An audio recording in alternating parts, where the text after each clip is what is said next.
यहाँ फ्लाइट में एक गड़बड़ी हो गई थी यार। जब मैं वॉशरूम गया ना, तो मैं अंदर गया और मुझे लगा वो दरवाज़ा बंद हो गया है, पर वो थोड़े गड़बड़े हो गए। वो दरवाज़ा बंद नहीं हुआ था, तो वो बोलते कुछ मोबाइल फ्लाइट मोड में वगैरह डाल दो यार। वो कब से पड़ा है फीचर आपके मोबाइल में, अब तो एक्चुअल यूज़ करने का उसका टाइम आ गया, तो यूज़ कर लो यार। हाँ, जोन भी होता है, जोन 1, जोन 2, जोन 3, जोन 4, जो भी हो, मल्टीपल जोन होता है। कैमरा होता है भाई वहाँ अपनी फ़ोटो लेते। हाँ, फ़ोटो लेते टाइम कैप वगैरह वो निकालने का, जैकेट वगैरह वो जो है वो निकालने। मेरे भी केस में थोड़ा उन्होंने घुमा के क्वेश्चन पूछा मेरे को, तो वो क्या मेरे को।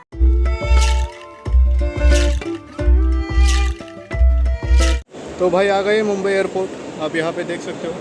मुंबई एयरपोर्ट नहीं रे भाई, आपका भाई आ गया अभी रोमेनिया में। रोमेनिया में कहा, ब्राशो में। तो आपको पूरी जर्नी में बताता हूँ, उसके साथ मैंने जो वीडियो वगैरह शूट किए है वो उसमें बैकग्राउंड में लगाऊंगा। पूरा A to Z मैं आपको एक्सप्लेन करूँगा। इससे पहले मेरे को लग रहा है कि लोग इमिग्रेशन के बारे में ज़्यादा कंसर्न है, तो चिंता करने की कोई गल ही नहीं। तो अड्डा भरा इत्या मैं सब सब सब चीज़ें आपको बता दूंगा, एकदम A to Z सब बातें बता दूंगा। तो वीडियो में आगे बने रहिए। तो 25 सितंबर को अपनी फ़्लाइट थी, सुबह 4:10 को। तो उसके एक दिन पहले मैं पुणे से निकल गया दोपहर 2 बजे। थोड़ा सा माइंड अनस्टेबल था, पर निकल गया। वहाँ से मैं रेलवे स्टेशन चला गया। वहाँ से मैं करजत चला गया, अमूल भी वही था, तो वहाँ मैं चला गया। वहाँ जाके अमूल के घर वालों से वगैरह मिला। अमूल की वगैरह बैग पैकिंग हमने कर दी। थोड़ा कुछ सामान इधर उधर करना था, कुछ सामान उसमें ज़्यादा हो रहा था, वो मेरे बैग में लिया। कुछ मेरा सामान कुछ बैठ नहीं रहा था, तो थोड़ा एडजस्टमेंट वगैरह कर दी। और वहाँ पे वेइंग मशीन भी लाई थी, तो हमने वेट वगैरह किया, सब ओके हुआ। फिर वहाँ हमने थोड़े से खाना वगैरह खाने के लिए बाहर गए। थोड़ा अच्छा लगा अमूल के घर वालों से मिलके। थोड़ा मैं अभी मेरे घर से निकल गया तो थोड़ा माइंड अनस्टेबल था, तो भाई के घर वालों से मिला तो थोड़ा अच्छा लगा मेरे को। तो फिर भाई अमूल के भाई ने अर्टिगा करी थी, वहाँ से हम निकल गए रात को 10 बजे। टिकट पे मेंशन किया था कि चेक इन फ्लाइट के टाइमिंग के 2 घंटे पहले बंद हो जाएगा, तो इसलिए हमें पहले 4 घंटे पहुँचना था। लगभग 12 के आसपास हम वहाँ पहुँच गए। वहाँ जाते पहले तो हमें ट्रॉली चाहिए थी, क्योंकि सब सामान हमें कैरी करना होता है, तो ट्रॉली हमने ले ली। और ट्रॉली वही पड़ी होती है, उसका कोई इशू नहीं है। वहाँ पे 2 टर्मिनल है, टर्मिनल 1 और टर्मिनल 2। तो किस टर्मिनल में जाना है वो आप टिकट में चेक कर सकते हो। अगर वहाँ नहीं है, वैसे होगा वो, अगर वहाँ टिकट में नहीं है तो पेटीएम पे आप चेक कर सकते हो, ठीक है। तो हमारी फ़्लाइट तो टर्मिनल 2 से थी, तो वहाँ टर्मिनल 2 पे हम गए, पर वहाँ मल्टीपल गेट्स थे, तो उसकी भी कोई टेंशन लेने की बात नहीं है, क्योंकि आप किसी भी गेट पे उतर जाओ, वहाँ पर खड़े किसी भी स्टाफ से आप पूछ सकते हो, आपको सब वो बता देंगे। और सिर्फ उसी जगह नहीं, पूरे आपके थ्रू आउट जर्नी है ना, आपको पूरा स्टाफ मिल जाएगा। वहाँ अच्छे अच्छे सुंदर करने होते हैं भाई, आप किसी से भी पूछ लो, आपको एकदम सब बता देंगे। तो हम गेट नंबर 4 या 5 पे कुछ उतर गए। तो पहले तो उधर एक नॉर्मल सिक्योरिटी चेक होता है। वहाँ क्या वो थोड़ी लाइन वगैरह लगी होती है, वहाँ जाने का सिर्फ पासपोर्ट दिखाने का होता है, और आपका बैग वगैरह वो देखते हैं, ज़्यादा कुछ नहीं होता, सिर्फ चेहरा वगैरह देखते हैं और अंदर जाने का। अंदर जाने से पहले अभी मेट्रो में वगैरह अपना कैसा एक्सरे होता है, वैसे बैग अपनी एक्सरे होके जाती है। वहाँ भी एक बार आपका पासपोर्ट देखा जाता है, ठीक है। फिर आप अंदर एंटर होते हो। अंदर जाते हैं आपको बहुत कुछ दिखेगा, जैसे आपका बैग वगैरह कुछ रैपिंग करना हो तो वो दिखेगा आपको। आपको अगर मनी एक्सचेंज करना हो तो वो दिखेगा। मैं जिस गेट से घुसा था, कुछ 4 या 5 से मैं घुसा था, तो वहाँ पे दो करेंसी एक्सचेंज के ये थे। तो एक था अकबर फॉरेक्स और दूसरा था इबिक्स कैश। तो मैंने दोनों के एक्सचेंज रेट कंपेयर किए, तो मेरे को अकबर फॉरेक्स ठीक लगा, तो मैं आपको देखा था वहीं से मैंने यूरो लिए। डायरेक्ट लियो वहाँ से नहीं मिलते जो रोमानियन करेंसी है। वैसे एक बैग भी लेना इंपॉर्टेंट है, ये ऐसे ही कुछ फैशन के लिए नहीं लिए। तो इसका पर्पज़ ये है कि जैसे हम ऐसे कमर पे लगाते हैं, तो इसमें पासपोर्ट और बोर्डिंग पास रखने का कभी भी अपने को लग सकता है, वो 3-4 बार 5 बार मल्टीपल टाइम लग सकता है, तो सिर्फ यहाँ से निकल के दिखाने का। यहाँ भी आप रोमानिया आओगे तो आपको यहाँ पे भी लगा के घूम सकते हो। आपका कुछ TRC कार्ड हो गया, कुछ भी हो गया, तो इसमें रख सकते हो। तो ये बैग भी इम्पोर्टेंट है, ये मस्ट है। इसका लिंक वैसे मैं आपको दे दूंगा जल्दी। ये कुछ ऐसा दिखता है यूरो, ये हमने मुंबई एयरपोर्ट से लिया था। ये टोटल 100 यूरो है। तो ये 100 यूरो हमें मिले 11,120 रुपये में। तो उसकी कुछ रिसिप्ट वगैरह मिलती है क्या, ये आपका भी क्वेश्चन होगा। तो उन्होंने पहले हमसे, एक तो पहली बात है कि उन्होंने हमसे कोई पासपोर्ट ही नहीं लिया। तो उन्होंने हमसे पूछा कि आप किस लिए जा रहे हो? तो बोले हम वर्क वीज़ा पे हम जा रहे हैं। तो बोले रिसिप्ट की वगैरह कोई कुछ ज़रूरत नहीं है, क्योंकि जो स्टूडेंट वीज़ा पे वो जाते हैं उनको हम रिसिप्ट वगैरह देते हैं, तो आपको कोई इसकी ज़रूरत नहीं है। तो वहाँ से हम निकल गए, करेंसी एक्सचेंज वगैरह कर ली, यूरो में कर ली, डायरेक्ट लीव में नहीं मिलती यहाँ। ठीक है, वो बाद में कैसे लीव में लेना है वो मैं आपको आगे वीडियो में बता दूंगा। उसके बाद अभी जाना कहाँ है, हमें पहले चेक इन करना है। तो चेक इन करने के लिए वहाँ डिस्प्ले लगे होते हैं बड़े बड़े, उसमें अपने फ़्लाइट का नंबर होता है। अभी देखो हमारी फ़्लाइट थी QR557, तो वहाँ डिस्प्ले पे दिखता है कौन सी फ़्लाइट है भाई। तो उसमें देखने का, तो कौन से फ़्लाइट के लिए कौन से गेट नंबर पे जाना है ये वहाँ मेंशन होता है। तो वहाँ देखने का और जाने का। वहाँ उस गेट पे जाने के बाद मल्टीपल्स लाइन होती है, तो कुछ बिजनेस क्लास के लिए होती है, कुछ अलग अलग ऐसी लाइन होती है। तो वहाँ कंफ्यूज मत हो जाना, वहाँ भी स्टाफ होता है, उनको देखा देना ये हमारे टिकट है भाई, कहाँ जाना है, तो वो आपको सब बता देंगे। उसके बाद अभी ये लाइन में खड़े होने से पहले आपको कुछ बैग को रैप रैप वगैरह करना हो तो रैपिंग वगैरह पहले कर लो, क्योंकि बाद में आप नहीं कर सकते। तो लाइन में आप खड़े होना है। लाइन ज़्यादा नहीं टाइम लगता, एक 10-15 मिनट टाइम लगता है उसमें। तो आप लाइन में खड़े हो जाना। तो अब आपका होगा चेक इन। चेक इन में क्या होता है, आपकी बैग का वेइंग होता है, जो आपकी जो सैक वगैरह होते हैं जो आप कैरी करने वाले हो, तो उसका, और जो सूटकेस वगैरह होता है तो उसका दोनों का है ना, जो वेट का लिमिट है वो टिकट में मेंशन होता है। तो वो आपको पता ही होगा, उसमें कोई इशू नहीं। अगर वेट एक्सीड करता है तो वह आपको दिख जाता है, ऐसा कन्वेयर की तरह है उनका। तो वहाँ पे बैग वगैरह रखने का, और जो भी अपना वेट हुआ है वो उधर दिखता है। तो हैंडबैग और वो दोनों वो उधर वेइंग करते हैं, फिर आपको बोर्डिंग पास से दिया जाता है। और कुछ 2-4 बातें इंग्लिश में बताते हैं, वो मेरे को अभी याद नहीं आ रही। और बोर्डिंग पासेस वगैरह देते हैं। और उसके बाद आपका जो सूटकेस है वो एक बार चला जाएगा ना, तो आपको मिलेगा डायरेक्ट बुखारेस्ट में, बीच में कतर में मिलता नहीं है। तो एक बार अपना चेक इन तो हो गया। तो चेक इन में वैसे वो बताते हैं कि वो एक कागज़ लेके ऐसे दिखाते हैं कि हैंडबैग में आपके हैंडबैग में ये आइटम तो नहीं है, तो कौन सा आइटम हैंडबैग में लेने हैं और मतलब सैक में वगैरह लेने हैं और कौन से सूटकेस में डालने वाले हैं। तो इसके लिए तो आगे वीडियो आने वाली है, उस वीडियो में सब कुछ इंक्लूड होगा कि किस बैग में क्या रखना है, हमने क्या रखा था, हमने क्या गलती करी थी, वो सब वो उसका एक सेपरेट वीडियो बन जाएगा। ठीक है, तो अभी आप पहले तो आपका अभी चेक इन हो गया। तो चेक इन होने के बाद बैग को ऐसा टैग लगाते हैं, मैं अभी देखा तो ऐसा कुछ टैग लगता है। सेम टैग आपके सूटकेस के लिए भी लगता है। ठीक है, तो वहाँ हमारा चेक इन हो गया। तो चेकिंग के बाद हम वहाँ से चले गए। तो और एक बात बतानी थी, ATM वगैरह हो गया, वॉशरूम वगैरह सब वहाँ है पूरे। आप थ्रू आउट जर्नी आप कहाँ भी आपको ATM पे जाना हो, वॉशरूम पे जाना हो, सब अवेलेबल है। तो एंट्री करने के लिए अपना बोर्डिंग पास पे जो QR होता है वो उस पर लगाने का और जाने का। कोई मतलब उसमें भी मल्टीपल एंट्रीज होती है, किसी में भी चले जाओ, आगे जाना तो एक ही जगह पे, तो उसका भी कोई इशू नहीं है। ठीक है, और कुछ पता नहीं चले, कुछ मतलब कुछ डाउट हो तो किसी से भी पूछ सकते हो भाई। मैंने जिन जिन लोगों से हेल्प मांगी ना, सब फ्रेंडली थे, सब ने बताया। आप लोगों से पूछो मतलब किसी पैसेंजर से पूछो या किसी स्टाफ से पूछो, कोई बात नहीं है। वैसे बोर्डिंग पास में क्या क्या होता है यार, ये तो मैं बताना भूल ही गया। तो उसमें आपका नाम होता है, आपका कोई क्लास मतलब इकोनॉमिक क्लास जो भी है वो सब मेंशन होता है। इसके अलावा आपके फ्लाइट कब के। हाँ, और एक बात बतानी थी, ये जो दोनों पास है तो दोनों भी पास आपको वही मिल जाते हैं। ऐसा नहीं कि मुंबई टू कतर या आपके जो भी है तो वहाँ का एक मिल जाता है, और फिर कतर टू जो ऑनवर्ड आपको कहाँ जाना है, बुखारेस्ट पे जाना है, तो वहाँ का वो दोनों एक ही जगह पे मिलते हैं जब आप मुंबई में चेक इन करते हो। ठीक है, और उसमें कुछ मेंशन होता है, आपका गेट नंबर क्या है, आपकी सीट नंबर क्या है, आपकी फ़्लाइट का नंबर क्या है, ये सब मेंशन होता है। ओके, तो यार सिक्योरिटी में मैं थोड़ा गड़बड़ा गया था। तो वहाँ क्या करना होता है, जो इलेक्ट्रॉनिक आइटम्स है ना वो अलग जगह रखने होते हैं, और जो आपने अदर आइटम है वो अलग करने होते हैं। एक कैमरे का जो बैग है वो मैंने लेंस के साथ वैसे भेज दिया, तो ऐसा नहीं करेगा। अभी देखो मेरे पास 2 लेंस है, जो वो 18-55 की लगे वो एक लेंस, और एक बड़ी लेंस है, तो वो अलग अलग करने का, और कैमरा जो है वो सब अलग अलग करके रखने का। तो उस वजह से जब वो कन्वेयर से आगे गया तो उन्होंने मेरे बैग साइड में ली थी, और उन्होंने मुझे पूछा क्या ऐसा क्यों रखा है वगैरह पूछा। उसका कोई इशू नहीं। और उन्होंने एक पूछा लाइटर वगैरह है क्या उसमें, तो शायद एक सेल्फी स्टिक थी, उसके वजह से उन्हें मिसअंडरस्टैंडिंग हो गई, तो उसका भी कोई इशू नहीं हुआ। सब स्टाफ इंडियन होता है, ये याद रख लो। कोई उसका टेंशन नहीं, मतलब इंटरनेशनल एयरपोर्ट है, कोई टेंशन मतलब। सिक्योरिटी तो क्लियर हो गया।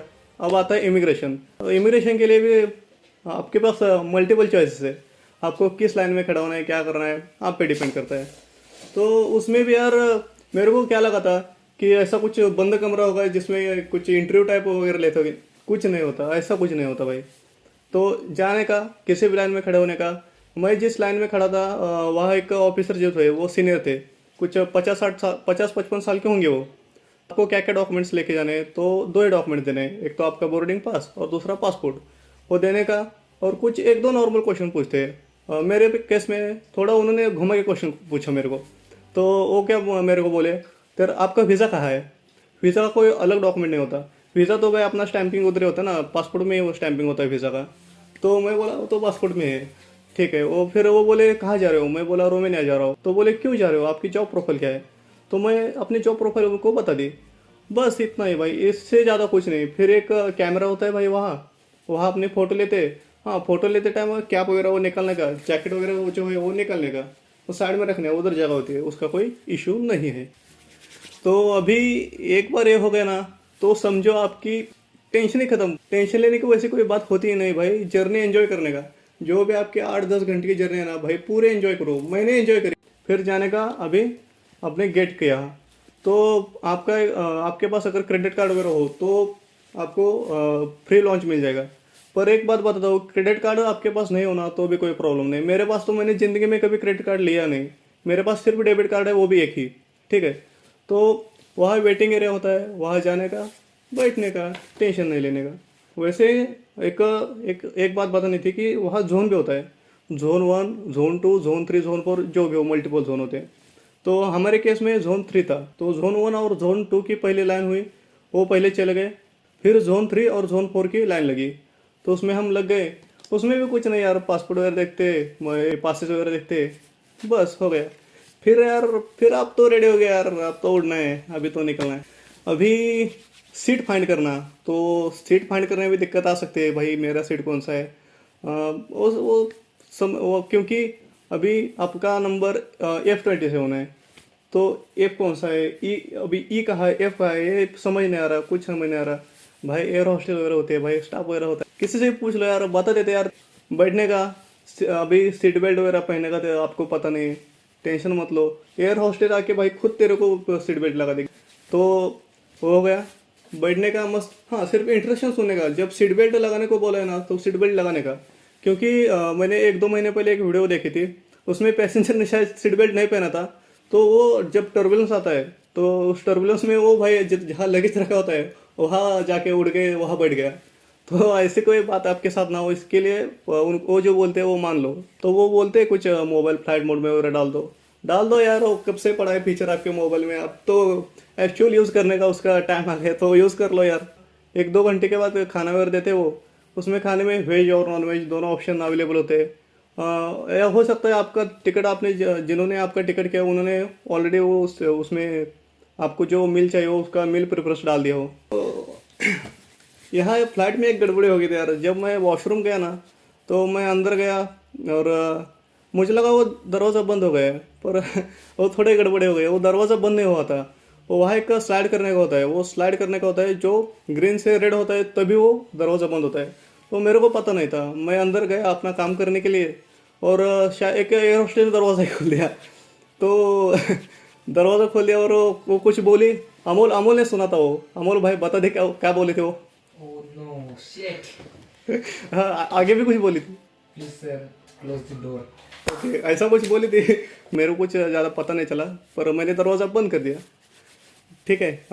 होता है भाई, फर्स्ट फ्लाइट होती है। वहाँ एक मैनेजर भी थे यार, वहाँ वही के उसके नेम प्लेट देख के मेरे को पता चला वो मैनेजर है। उनसे थोड़ी बातचीत वगैरह की यार। वो बोले फर्स्ट टाइम फ्लाइट है क्या, मैं बोला हाँ फर्स्ट टाइम इंटरनेशनल फ्लाइट है हमारी। तो वो बोले क्या होता है, अभी कहाँ जा रहे हो, उन्होंने पूछा तो बता दिया यहाँ जा रहे, कतर से जा रहे। वो बोले कतर में यार घूमने को बहुत कुछ है, एयरपोर्ट पे तुम घूमो वगैरह एंजॉय करो। अभी कतर में जब हम लैंडिंग करते हैं, लैंडिंग करने के बाद जैसे ही हम हमारा जो मोबाइल है फ्लाइट मोड से निकलते हैं, तो टाइमिंग ऑटोमेटिक चेंज हो जाता है। ठीक है। उसकी वजह से मैंने स्क्रीन रिकॉर्डिंग कर दी है, वो एक शॉर्ट वीडियो उसमें मैं बनाऊंगा, उसमें वो डाल दूंगा। तो आपके मोबाइल का टाइमिंग ऑटोमेटिक चेंज हो जाता है। अपने इंडिया का टाइमिंग और कतर का टाइमिंग 2 घंटा और 30 मिनट का फ़र्क है। तो समझो आप वहाँ इंडियन के टाइमिंग के अनुसार 6 AM को पहुँचो, मतलब 6 बजे पहुँचो। तो वहाँ वहाँ 6 नहीं होंगे, वहाँ का टाइमिंग होगा 3:30। तो हमारे केस में हमारी फ़्लाइट थी 3 घंटा और 25 मिनट की, मुंबई टू दोहा। हमारी फ़्लाइट थी सुबह 4:10 की और हम पहुँच गए 5:05 पे। तो ऐसे तो लग रहा है कि ये कुछ 55 मिनट की जर्नी है, पर नहीं भाई, क्योंकि 2.5 घंटे से वो पीछे है, इसलिए ऐसा लगता है। अब आप एक कतर में आ गए, आपका मोबाइल का तो ऑटोमेटिक चेंज हो गया, पर ये वाली जो वॉच होती है इसका चेंज नहीं होता, तो इसका मैन्युअली चेंज करने का।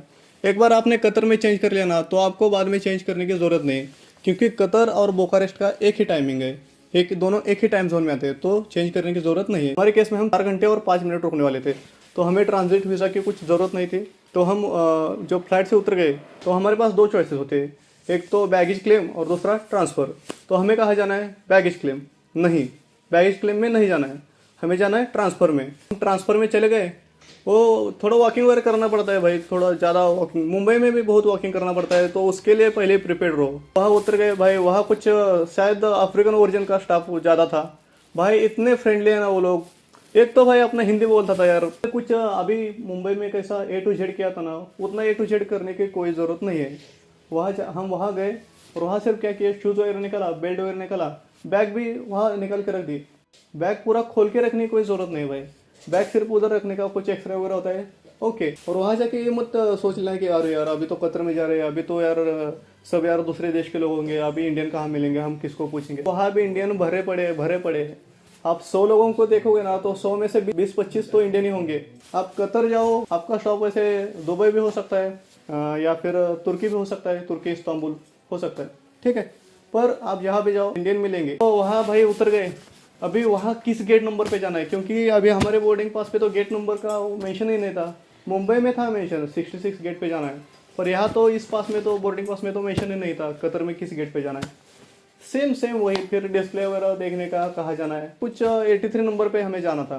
83 नंबर पे चले गए, वहाँ पे अपना एक गुजराती भाई मिल गया, उससे वो कुछ ऑस्ट्रिया में पढ़ता है, तो उससे बातचीत करे, और वो भी उसकी फ़्लाइट थी तो वो चला गया।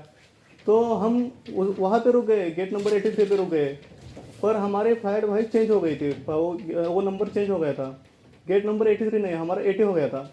वो जो भाई गुजरे थे ना, वो वापस आ गया हमें बताने के लिए। उसने बताया कि यार उसने वो यहाँ नहीं, आपको वहाँ जाना है। तो वहाँ चले गए, हम वहाँ लाइन में लग गए। फिर बाद में कुछ 5-10 मिनट में अनाउंसमेंट हो गई।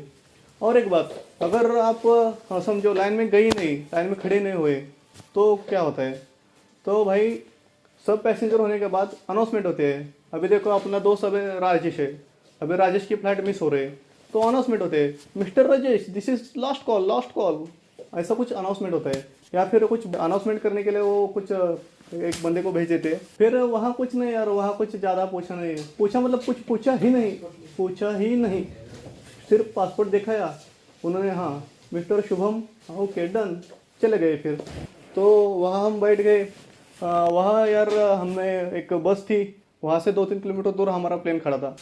फिर आगे जाके वही सेम बातें, वही वेज नॉन वेज जो लेना है लो, उनकी इंस्ट्रक्शन वगैरह सुन लो, कुछ डिस्प्ले पे कुछ देखना है मूवीज़ वगैरह, बॉलीवुड हॉलीवुड सब अवेलेबल है, कुछ गेम खेलना हो तो वो अवेलेबल है, मज़े करो। अभी टाइम आता है फिर बुखारेस्ट में, वहाँ भी अभी 2 चॉइसेस होंगी, एक तो बैगेज क्लेम और दूसरा ट्रांसफ़र। अब ट्रांसफ़र में नहीं जाना है, क्योंकि अब हमें करना है बैगेज क्लेम। अरे उससे पहले वो बॉर्डर चेक कंट्रोल ऐसा कुछ होता है, बॉर्डर चेक होता है, बॉर्डर चेक का ऐसा कुछ, तो वहाँ पे जाने का, लाइन में खड़े रहने का, वहाँ भी वहाँ का आपको टेंशन था ना, वो वहाँ क्या पूछते हैं। तो वहाँ देखो मैं क्या क्या लेके गया, वर्क परमिट एक था, अपना पासपोर्ट एक था, और वो पासेस वगैरह थे, ठीक है, वो लेके गया, उनको दिया।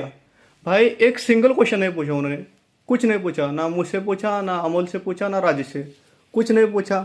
वो लिया, उन्होंने देखा, कुछ 5 मिनट लिया, कुछ पीसी में ऐसा चेक किया, done, you are ready to go, done है भाई। अभी अगली वीडियो आएगी बैगेज के रिलेटेड, मतलब बैग पैकिंग के रिलेटेड, आपको मैं सब डिटेल में बता दूंगा, आपको A to Z सब बता दूंगा, ठीक है। चलो फिर मिलते हैं नेक्स्ट वीडियो में, जय हिंद।